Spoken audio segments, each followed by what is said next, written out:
Ma pauvre dame, il n'y a rien à faire, c'est de l'arthrose. Faudrait-il se contenter de se lamenter quand nos articulations souffrent ou quand nos mouvements se rétractent? Surtout pas, nous dira notre invité de l'association Kiné Prévention 44. Conseils et explications sur l'arthrose, mais pas seulement. Bienvenue dans notre émission, c'est l'air de rien.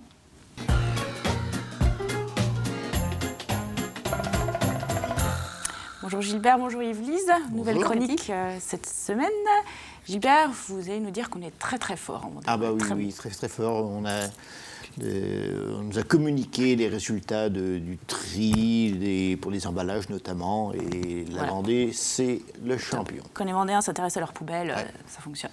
Bien. Yves-Lise, on terminera l'émission avec vous sur des idées cadeaux en cuisine. En cuisine.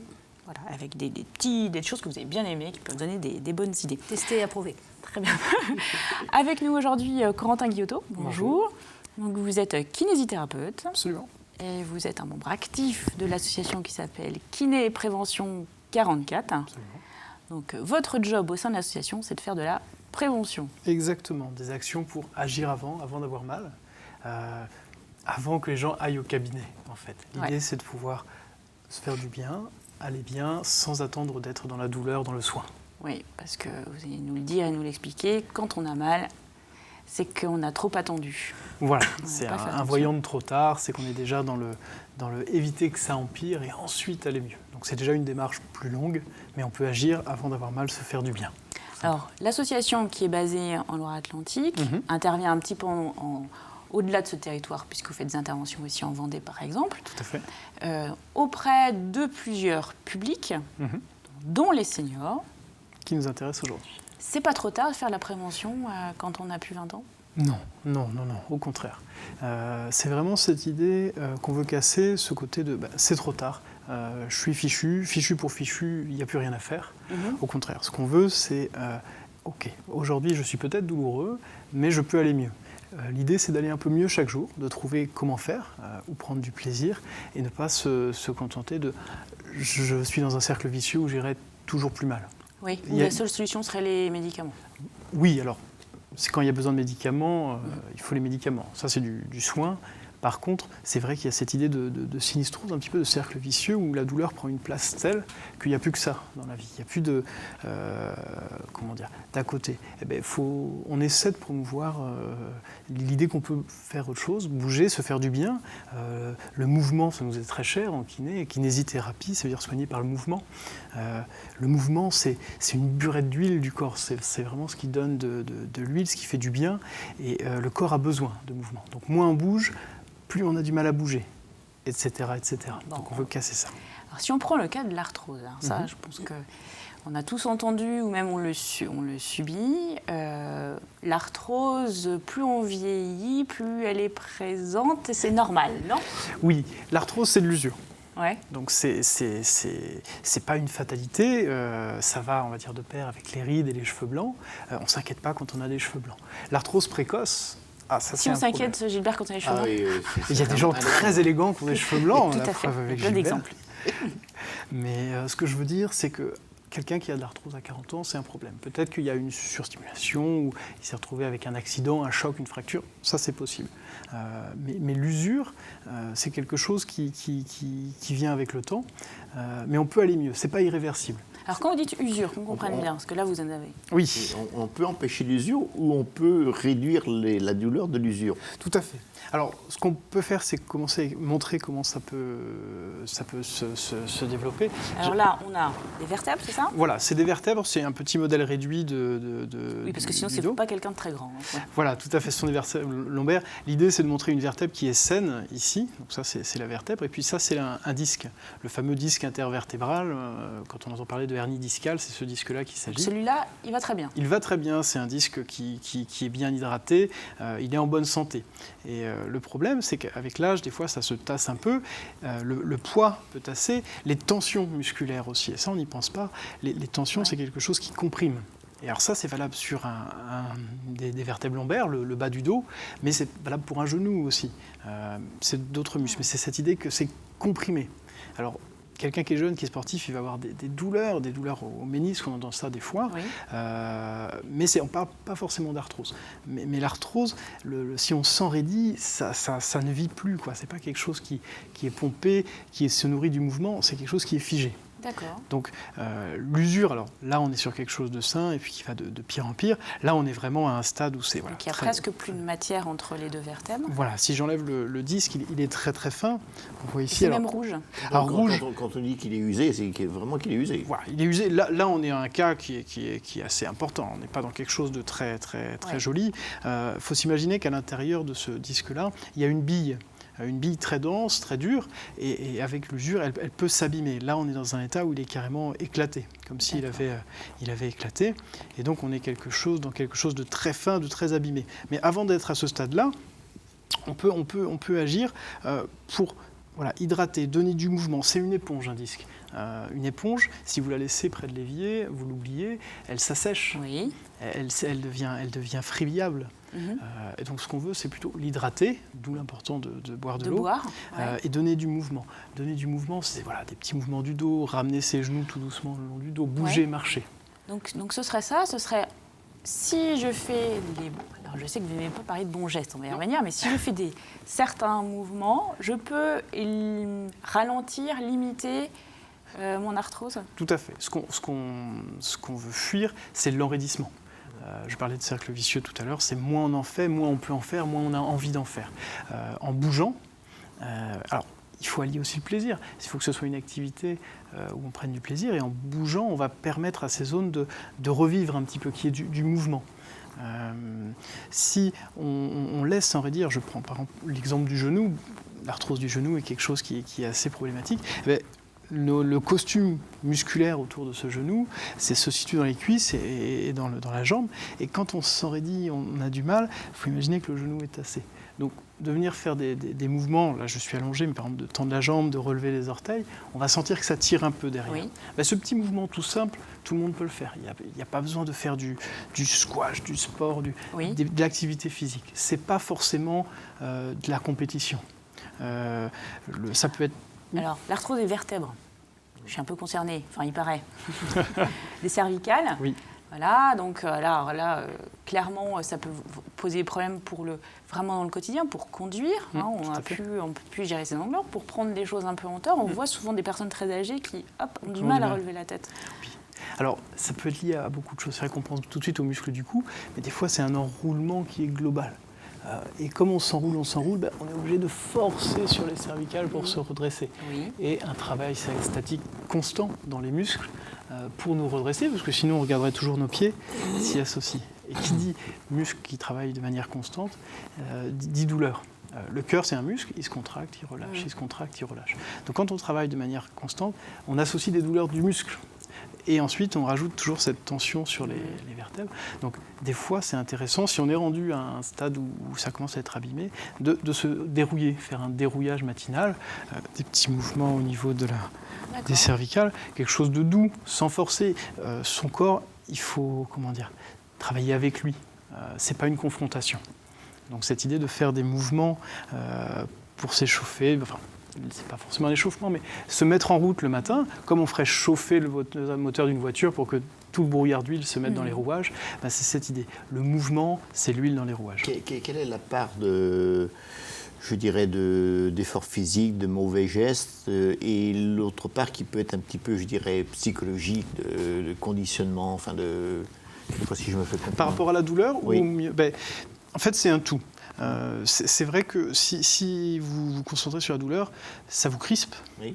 Ça vous agace, et qui dit crispation, dit tension musculaire. On parle de stress aussi. Le stress est douloureux parce que ça nous crispe. Donc tout ça contribue à faire de nous des boules de tension. Et quelquefois on s'enfonce un petit peu plus. Exactement, c'est de pire en pire. Et puis comme on a plus mal, on se dit oh là là, ça va être encore pire, encore pire, encore pire. Donc on est vraiment dans un cercle vicieux, et d'avoir quelque chose qui amène du plaisir, qui change les idées, qui chasse un peu ces idées toujours noires, toujours sombres, toujours négatives, de mettre un peu de plaisir. Et aujourd'hui, j'ai pu marcher mettons jusqu'au bout du jardin, demain un peu plus, un petit peu plus chaque jour. C'est pas une idée de performance, mais une idée de pouvoir faire un petit peu plus et prendre plaisir dans ce qu'on fait. Se réapproprier les choses, très Voilà. bien. Gilbert, vous allez reprendre la parole. Vous allez parler du tri sélectif, comme quoi, enfin, ou nos poubelles. J'ai la Les solution parce qu'il faut, par rapport à Et porter les l'arthrose, poubelles il faut bouger, il faut faire du tri. poubelles. Ouais, je vais vous apporter les miennes.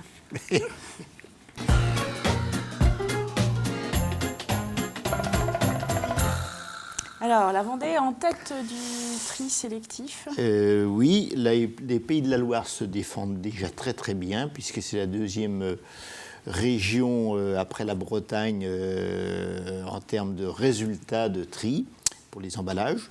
Et à l'intérieur des Pays de la Loire, eh bien, c'est la Vendée, c'est même le département qui vient en tête au niveau français. Alors, vous qui venez de Loire-Atlantique, vous n'êtes pas, Ah, pas trop oui, mal. oui, voilà. Alors, si on veut être très précis, pour les Pays de la Loire, 62 kilos d'emballages ménagers qui sont triés par habitant. Par habitant par an, par an, contre une moyenne française de 46 kilos. Ah oui. Donc, il y a quand même un Ouais, écart. bien mieux. Et la Vendée, 80 kilos. Ah, Donc oui. c'est en constante progression. On fait pratiquement moitié mieux que la moyenne des Français. D'accord. Alors, il y a des campagnes de sensibilisation qui ont été lancées, notamment tous les emballages se trient. Et très précisément, les emballages plastiques par habitant, c'est un peu plus de 4 kilos. Les emballages carton, 13 kilos par habitant. Les emballages métal, 2,4 kg. Et puis le verre, c'est ce qui 42. pèse aussi davantage, 42 kilos. C'est D'accord. inquiétant ce que vous dites là, parce que ça veut dire qu'on boit beaucoup. On peut le voir comme ça. C'est le verre qui On arrive en n'oublie pas tête. de le trier. du Ouais, on n'oublie pas de le trier, c'est bien. Et puis, il y a beaucoup de compotes. Alors- Voilà. Les petits pots. Les petits pots, des bébés, bien sûr. Bien. Alors, un exemple avec la... Alors, un exemple, dans la communauté de communes du Vieux-Boulogne, on a de très bons résultats, mais il y a d'autres communautés de communes ou d'autres Oui, qui fonctionnent bien. communes précisément qui font peut-être aussi bien. Mais on a par exemple réduit la collecte d'ordures ménagères Ménagères. résiduelles. Donc, ce qu'on appelle la poubelle. La poubelle, voilà. noire, là, grise. En 2009, la moyenne était de 180 kg par habitant. On est descendu à 157 kg. Bien. Et ça continue de décroître. Pareil pour le La sélectif. collecte sélective, c'est pareil. Enfin, l'évolution est moins sensible, mais ça va dans le bon sens. Et puis, on peut chaque jour, je dirais, participer un petit peu à ces efforts de tri, de collecte d'ordures ménagères, parce que ce soit au niveau des courses, que ce soit Il y a des choses pas gestes si compliquées que ça. C'est un peu très, comme... très, très simple. Hein. D'accord. Par exemple, quand on achète, choisir plutôt des produits qui ont moins d'emballage, déjà. Ça commence par ça. Éviter la vaisselle jetable. Pardon. Jetable. Qui sera d'ailleurs pas- bientôt interdite. 2020, je crois. Oui, Quelque chose comme et ça. puis on en reparlera peut-être au cours d'une prochaine émission, mais il y a des choses qui vont changer, il y a de nouvelles consignes, des nouvelles recommandations en janvier 2017. Hein. Préférer les produits en vrac et à la coupe lorsqu'on achète. Pas de lingettes, le compostage pour les déchets de cuisine. L'eau du robinet, elle est très bonne, c'est pas la peine d'acheter forcément Et voilà. des bouteilles. Hein, voilà. Et puis les vieux vêtements, et au jardin aussi, on peut mettre des tas de choses. Et maintenant, même des collectivités donnent des poules pour réduire la consommation. C'est Enfin, vrai voilà. qu'il y a pas mal d'alternatives. Ah, beaucoup de choses. Je crois que ça va un petit peu dans l'air du temps. C'est un effort des collectivités locales. C'est une sensibilisation des individus, y compris même des enfants qui participent beaucoup. Oui, souvent, oui. Voire Ils mieux sont que sensibilisés, certains. mais quelquefois, c'est eux qui reprennent les parents. Complètement. Et donc, je pense ça va dans le bon sens. Et effectivement, peut-être au cours d'une prochaine émission en 2017, pour faire le point un petit peu justement sur ces nouvelles consignes. Voilà. Oui, parce qu'il faut les répéter, parce qu'on voit encore des fois des gens qui ne connaissent pas leurs consignes de tri. Bon sang. Bon. On revient à notre sujet. Alors, on parlait de bons gestes pour diminuer nos déchets. Je sais que vous n'aimez La pas ce transition terme. est bonne. Hein. La transition est très bonne, elle était facile. Je vous propose de regarder un petit extrait d'une intervention que votre association Kiné Prévention 44 a faite en juin pour la MSA, puisqu'il y avait une journée dédiée au dos. Et vous avez fait une intervention et on va voir votre présidente, Madame Martin, qui fait une petite explication qui est assez drôle d'ailleurs. Boire de l'eau donc, mais aussi adopter les bons gestes comme pivoter le bassin plutôt que le haut du corps quand on doit se pencher. Lorsque je me baisse pour récupérer des objets dans mon lave-vaisselle, une bière au frigo, ou alors pour éplucher mes légumes. Si je me penche comme ça pour éplucher mes légumes, je vais aussi mettre mon dos en danger. Il suffira de basculer le bassin, petite lordose, et là, je suis en protection lombaire. Alors, je disais assez drôle parce que j'aimais bien l'exemple de la bière dans le frigo. C'était assez parlant. Alors, ça paraît pas du tout naturel, en fait, les postures qu'elle préconise. Oui, alors, c'est étonnant parce que si vous regardez un enfant qui se relève ou qui se baisse, alors, un enfant autour de 2 ans, il se baisse comme ça. C'est très intéressant à faire. Il faut que je filme ma fille quand elle commencera à faire ça. Ouais. Les adultes, quand ils se baissent, ils font le dos rond, souvent. Alors, j'aime pas parler de bons gestes. Je ne dis pas qu'il y a une seule façon de faire, parce qu'on est tous différents. Et alors ça, c'est quelque chose qui nous tient à cœur. Il n'y a pas une seule façon de faire qui conviendrait à tous. Il y en a qui font 2 mètres, il y en a qui font 1,50 m, il y en a qui ont des longs tibias. On peut avoir tous une façon de faire. Par contre, il y a des choses que l'on fait qui nous mettent en danger. Ça, on le sait. Et d'être jambes tendues, dos rond, on ne s'appuie que sur nos disques, vous voyez, dont on parlait tout à l'heure, avec le risque de l'écraser. Quand on garde nos courbures, on a notre dos, il alterne des creux et des bosses, et de garder un peu le dos creux quand on se baisse, ça permet de prendre appui sur ces petites articulations derrière. Donc ça, c'est des os, c'est dur, c'est costaud, c'est du solide. D'accord, et on n'écrase pas les disques. Voilà, et on n'écrase pas du tout le disque, un peu comme une passe à linge où on appuierait sur les tiges pour ne pas comprimer le devant. Le disque, si on appuie trop dessus, le noyau qui est à l'intérieur peut éclater et ça peut faire la trop célèbre hernie discale. Donc c'est vraiment ce qu'on veut éviter, mais on peut se baisser, mais d'être toujours assis complètement dos rond ou en voiture, on ressent le besoin des fois de se cambrer, de se grandir, voilà, on en ressent le besoin. On se redresse en voiture et voilà, on se grandit à nouveau. Le mouvement permet ça. D'accord. Donc on veut éviter le dos rond, mais il n'y a pas une seule façon de faire. Ouais. Est-ce qu'il n'y a pas aujourd'hui, par rapport à ce que vivaient les gens autrefois, des attitudes, des positions, je pense à deux choses, des canapés qui sont quelquefois où on se trouve bien enfoncé. Tout à fait. Ou l'ordinateur. Ou l'ordinateur. Tout à fait. Je pensais surtout à l'ordinateur d'ailleurs. Voilà, la position assise, c'est quelque chose qui n'est pas très très naturel. On est comprimé. Imaginez une position à cheval qui a été fréquente pendant des années. On est assez ouvert, on peut avoir une certaine cambrure. Assis, on est voûté. Et ça contribue à nous enrouler, à nous comprimer. On passe beaucoup de temps assis, notamment à cause des ordinateurs, des télés. Et il faut éviter d'être trop dans cette position-là, complètement avachie. D'où l'intérêt de bouger. Et je reprends juste parce que j'y pense, il y a des années, on portait sur le dos. Les gens portaient beaucoup sur le dos. Maintenant, on porte toujours devant avec les cartons. Donc il y a cette idée de porter devant qui est pas forcément quelque chose qui se faisait au début du XXe siècle. Et c'est pas souhaitable. C'est pas forcément souhaitable. On le fait parce qu'on a des cartons, c'est pratique pour ranger, mais porter sur le dos, du coup, on garde nos courbures, on s'enroule pas. Au contraire, vous imaginez le grand-père qui marchait un peu à la Aldo Machion, il avait un dos très, très, très musclé parce qu'il s'en servait tout le temps. Et en Afrique, il porte sur la tête, c'est la meilleure position. Exactement. Il faudrait qu'on réapprenne. Alors, voilà, est-ce que si... Vous montrerez, Gilbert. Alors, il y a des vidéos qui existent où on voit quelqu'un porter, une vingtaine de briques sur la tête, passer un ponton, et je ne me vois pas, cette personne-là, lui dire comment porter. Si ça lui convient, très bien, je suis incapable de le former à ça. Mais juste pour revenir sur la douleur, quelqu'un pour qui l'arthrose est un problème, parce que ça limite ses mouvements aussi, parce que ça fait mal, tout à fait. C'est pas dangereux quand même de faire des gestes? On n'accentue pas la douleur en se mobilisant? Non. Alors, quand on est dans la douleur, il faut quand même qu'il y ait un contrôle du médecin. Notamment s'il y a un risque de hernie, mais au contraire, on ne veut pas figer la chose en ne bougeant plus. Il y a des médicaments qui peuvent aider à atténuer la douleur, mais une fois que la douleur est installée, si c'est quelque chose d'un peu chronique, c'est plus un signal d'alarme. Donc vivre avec la douleur, c'est problématique. On ne veut pas figer ça, parce que pour aller mieux, il faut que ça bouge, il faut que ça vive, il faut que ça s'assouplisse.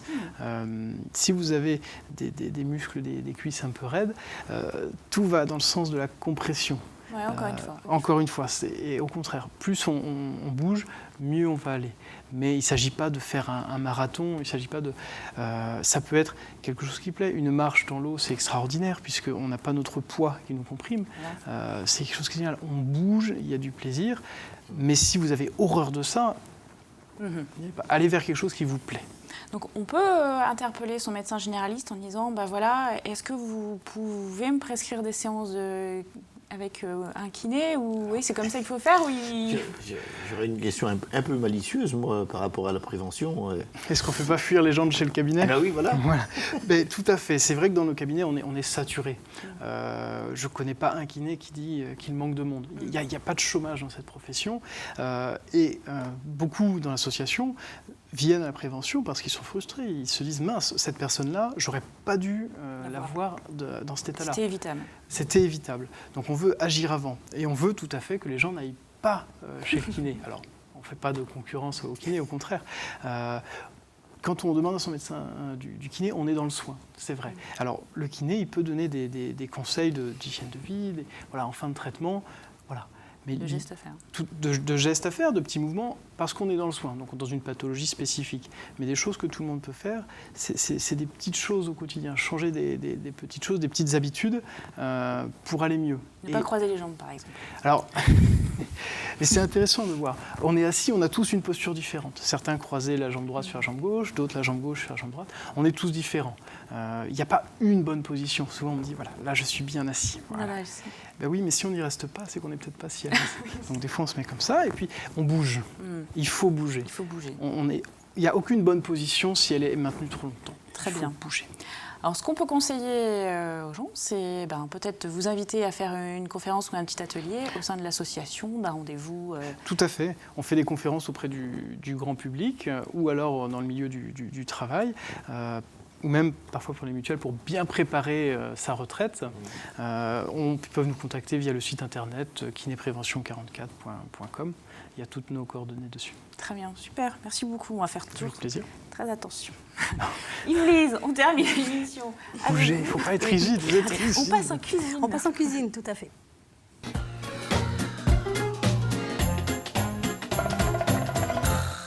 Deux exemples. Donc on est à la fin de l'automne. On arrive bientôt sur l'hiver, on a envie de cuisiner. Donc moi, je vous propose tout de suite une box qui a fait un coaching en cuisine qui s'appelle French Cocotte. Ça réinvente un peu les cours de cuisine à domicile. On vous livre tous les 25 du mois une box, un coffret avec les ingrédients, une partie des ingrédients, un accessoire, le petit livret de recettes et la liste des commissions à garder, surtout à glisser dans son porte-monnaie quand on va faire les courses. Ce sont des produits, parmi les ingrédients, ce sont des produits du terroir, des produits bio, des produits labellisés. Et donc, la liste des recettes va être faite, les recettes vont être faites, bien sûr, à partir des ingrédients qui vont être envoyés dans la liste. Donc, voilà. en fait, vous recevez, c'est un abonnement Alors, ça peut fonctionner par abonnement ou par tous les mois, donc au 25 du mois, ou par coup de cœur. Il y en a une qui vous plaît, vous allez sur le site. On vous livre, en fait, la recette et les ingrédients qu'il faut Tout pour est dans la préparer. boîte. Voilà. Okay. Donc ça s'appelle French Cocotte et celle de l'automne va consacrer à la cuisine au lait. Donc pour attendrir les viandes. Au lait, oui. Au lait. Oui, la cuisine au lait. D'accord. Donc vous allez faire une clé pas en au lait. Au lait, pas au lait, non. Au lait.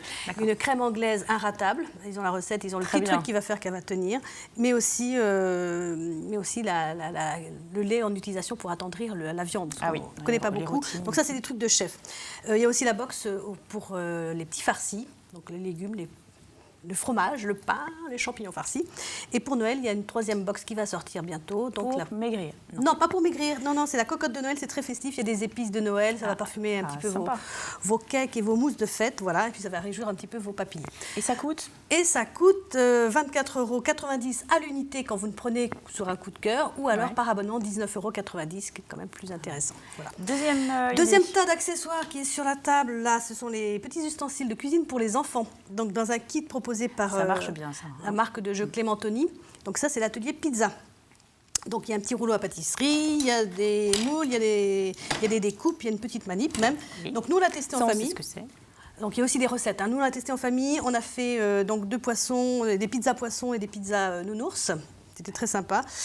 Oui, ça marche bien. Il y a un côté ludique, voilà, les enfants ont bien aimé. Et dans la collection, cette collection baptisée Cuisine créative pour les enfants, donc ce sont des kits.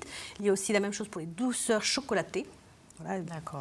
Et aussi des machines à biscuits. Donc moi je pense que c'est des bonnes idées pour les petits comme pour les grands, à la box plutôt pour les grands. Et ça vaut combien la Clémentoni, Alors, les ustensiles les petits kits cuisine sont à 27,90 €, mais c'est assez complet et c'est étudié pour les petites mains, pour les enfants de 8 et à 12 ans. on peut leur piquer quand Et on peut leur a piquer, perdu et je ça. trouve que c'est assez sympa. Et où est-ce qu'on trouve ça dans Alors dans les magasins de jouets et Des puis jouets. sur les sites internet en ligne. Ça se trouve Voilà, pas de partout. souci. Je pense que Gilbert a une idée. On va terminer cette émission, pardon Gilbert, avec la une du magazine Racine, avec Max Le Riochet, qu'on connaît bien à Télévendée, puisqu'il est magicien dans la grande émission. Il est présent aussi à la belle entrée au cabaret à Loire, je crois. Voilà. Saint-André. Gouldois. Voilà, pardon. Donc un personnage, un peu un hurluberlu, comme on dit. Merci à chacun de vous, belle semaine, et puis on se revoit la semaine prochaine pour Gilbert et Élise.